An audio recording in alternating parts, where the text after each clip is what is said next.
फिक्र मुझे होती है अपने बच्चों के बारे में, क्योंकि कल को उन्हें कोई अगर एक भीड़ ने घेर लिया कि तुम हिंदू हो या मुसलमान, तो उनके पास तो कोई जवाब ही नहीं होगा। ये जहर फैल चुका है, खुली छूट मिल गई है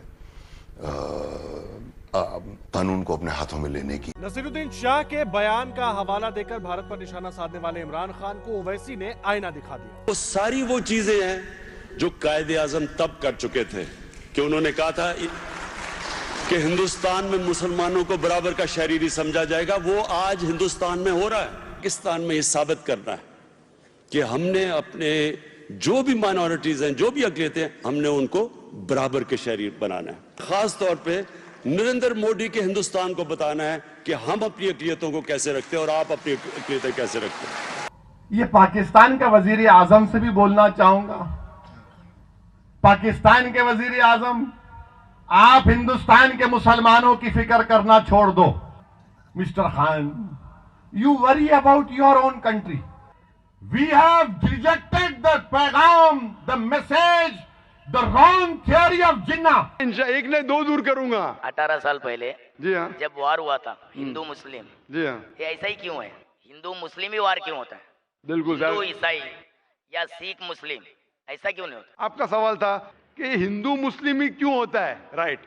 हिंदू क्रिश्चियन क्यों नहीं होता है?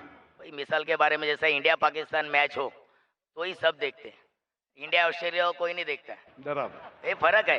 और देखो बिल्कुल सर। पब्लिक हंस भी रही है। बिल्कुल ये सर, जायज बिल्कुल। है, क्योंकि मैं देखा हूँ, क्योंकि मैं 36 उम्र है मेरी, मैं देख रहा हूँ।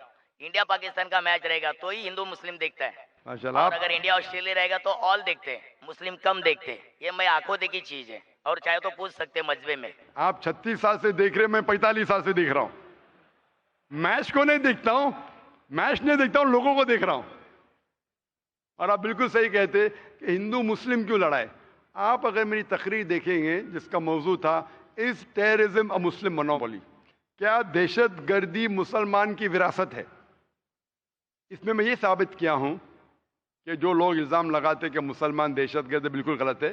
चंद लोगों ने शायद गलत काम किया होगा। ये साबित किया है कि आप 100-200 साल पहले देखेंगे, सैकड़ों साल पहले मुसलमान तो हार्डली कोई दहशतगर्द हमला कर चुके, सब गैर मुसलमान। लेकिन मैंने इस तकरीर में कहा हूं कि दहशतगर्दी जो है ये मोनोपोली है मेरे हिसाब से पॉलिटिशियन की। ये दहशतगर्दी विरासत है पॉलिटिशियन की। क्यों? क्योंकि पॉलिटिशियन चाहते वोट बैंक, वोट बैंक चाहते। अगर मुझे वोट चाहिए तो क्या करूं मैं? एक ऐसा माहौल पैदा करूं कि वोट डिवाइड हो। आप जानते हैं कितने राइट्स हुए बॉम्बे में, गुजरात में, बाबरी मस्जिद की। मेरे हिसाब से ये राइट्स की जरूरत ही नहीं। मेरे हिसाब से मुसलमान आम तौर पे इस देश में मुसलमान और हिंदू अल्हम्दुलिल्लाह सुम्मा अल्हम्दुलिल्लाह अमन के साथ रह सकते, रहते थे, रह सकते। लेकिन ये पॉलिटिशियन लोग वो चाहते वोट बैंक, और वोट बैंक के लिए वो किसी को भी बेच सकते, अपने धर्म को भी, अपने खुदा को भी। ये बात सही है। कोई भी पॉलिटिशियन हो, कोई भी मजहब का हो, सबको बेच सकते। थोड़ा सैक्रिफाइस करेंगे 5%, सीट जा रही है, सबको बेचेंगे, सबको। और आप देखते इस देश हिंदुस्तान में सबसे ज्यादा मजहब की बुनियाद पे अगर दंगा फसाद होता है वो हिंदुस्तान है। क्यों? क्योंकि हमें 60 साल पहले ब्रिटिश अंग्रेज हम पे हुकूमत करते थे। किस तरीके से? उनकी एक पॉलिसी थी, divide and rule. Divide and rule. अंग्रेज तो चले गए, अपनी पॉलिसी छोड़ गए पीछे। तो हमारे हिंदुस्तान के पॉलिटिशियन भी वही पॉलिसी को इख्तियार कर रहे, डिवाइड एंड रूल। डिवाइड करो, वोट बैंक हासिल करो और रूल करो। अरे बाबरी मस्जिद इशू ही नहीं था। क्या इशू है? इशू था ही नहीं, पॉलिटिशियनों ने इशू बनाया। कोई जानता ही नहीं था बाबरी मस्जिद के बारे में, पहले चंद लोग जानते। इशू बनाया वोट बैंक को, और इसका मैंने डिटेल में किया हूं तकरीर। ये पॉलिटिशियन लोग भड़काते आम पब्लिक को। आम पब्लिक अमन चाहती है, वो चाहती, उसको क्या मिलेगा दंगा फसाद करके। लेकिन इन लोगों को भड़काते हैं पॉलिटिशियन लोग। पुलिस चाहे तो इसे रोक सकती है, वो भी सोचती है कि अगर मैं रोकूंगा पॉलिटिशियन मुझे ट्रांसफर कर लेगा, वो भी नहीं रोकती। हम अगर इनके भड़कावे में नहीं आएंगे, इंशाअल्लाह हिंदू मुस्लिम दंगा फसाद होएगा ही नहीं। आप मुझे बोलो, इतने बड़े मजमे में लाख से ज्यादा लोग हैं, क्या आपको डर लग रहा है? क्या डर है? कौन आपको मारेगा? कुछ नहीं, बिल्कुल नहीं। माशाअल्लाह, इतने लोग। अगर आप कुरान के खिलाफ भी कहेंगे, मेरे खिलाफ भी कहेंगे, एक भी इंसान आप पे उंगली नहीं उठाएगा। ना हम उठाने देंगे, ना कौन उठाएगा। ना उठाएंगे, ना उठाने देंगे। ये हमारा मजहब है। आमतौर पे आप देखेंगे धार्मिक लेक्चर्स जब होते, थोड़ी क्वेश्चन आंसर होता है।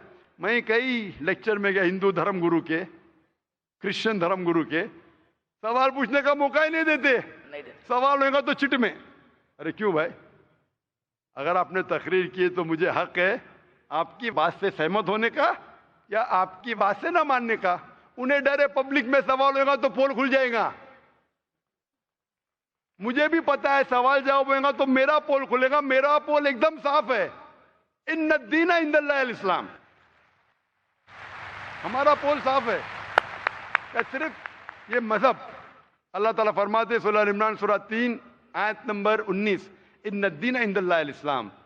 सिर्फ मजहब जो अल्लाह ताला मानेगा वो है खुदा के ख्वाहिश के मुताबिक आप चलो। और जितने आप सवाल पूछेंगे उतना आपको यकीन होगा ये दीनुल हक है। और हमारे IRF में भी, हमारे इतने मजमे में, मैं तकरीबन 15 साल से ज़्यादा मैं तकरीर कर रहा हूँ। हिंदुस्तान में, गल्फ कंट्रीज़ में, अमेरिका में, कनाडा में, UK में, सिंगापुर में, मलेशिया में, माशाअल्लाह हज़ारों की तादाद में, लाखों की तादाद में। कभी भी एक बार भी किसी ने, किसी मुस्लिम ने एक भी गैर मुस्लिम का कॉलर भी नहीं पकड़ा। कई गैर मुसलमान ने मुझे गाली दी, कुरान के खिलाफ कहा। हमने कोशिश की कि उसकी गलतफहमी को दूर करें। कई लोग आप देखेंगे दुबई में इतना भड़क के सवाल किए, मैं सवाल का जवाब देते गया, सवाल किए जवाब दिया, मैं सवाल किए जवाब, इतना बढ़ के आखिर में इस्लाम कबूल किया। दुबई शहर में, हालांकि मुसलमान मुल्क है, कभी भी बड़े मजमे में 30,000 का मजमा था। वो दुबई UAE का सबसे बड़ा मजमा था, सबसे बड़ा मजमा था। कभी भी पब्लिक में किसने शादा नहीं दिया। तो जो लोग खिलाफ है, हम अमन से जवाब देते, वो माने या ना माने। और ये नहीं हम कहते कि आपको मानना ही पड़ेगा, हम कोशिश करेंगे हिकमत के साथ जवाब दे। तो ये जो दंगे फसाद हो रहे पॉलिटिशियन की वजह से, हम अगर अहद ले कि पॉलिटिशियन जो भड़काते हैं उनके भड़कावे में ना आए, इंशाअल्लाह अमन रहेगा। चाहे हिंदू मुसलमान की बात माने या ना माने, मुसलमान हिंदू की बात माने या ना माने, इस्लाम में कभी भी जबरदस्ती नहीं है। कुरान में साफ तौर पे लिखा है सूरह अनाम में सूरह नंबर 6 आयत नंबर 108 में कि आप उन लोगों को गाली मत दो जो अल्लाह के अलावा दूसरों की इबादत करते हैं, नहीं तो जहालत में वो लोग अल्लाह को गाली देंगे। हमें दूसरे मजहब के जो माबूद है उन्हें गाली देने का हक ही नहीं है, हम सिर्फ समझा सकते हैं। तो मेरे हिसाब से ये टेररिज्म, ये दंगा फसाद की अक्सर मतलब 99% मेरे मुताबिक है पॉलिटिशियंस, चाहे अमेरिका में हो, चाहे UK में हो, चाहे इंडिया में हो। अगर हम इनके बहकावे में नहीं आएंगे, ऐसे पॉलिटिशियन पैदा होंगे, आप ऐसा एक माहौल पैदा करो, हक पे तो हम वोट देंगे, नहीं तो नहीं देंगे। इंशाअल्लाह अमन रहेगा और शांति रहेंगी और हम एक दूसरे के साथ अच्छा बर्ताव कर सकते हैं। Hope the answer the question. शुक्रिया। और मुझे उम्मीद है कि आप कल आएंगे। हाँ जी, हाँ, कल आप जरूर आना। रात में 8 बजे आऊंगा इंशाअल्लाह, इंतजार करेंगे। ओके, शुक्रिया।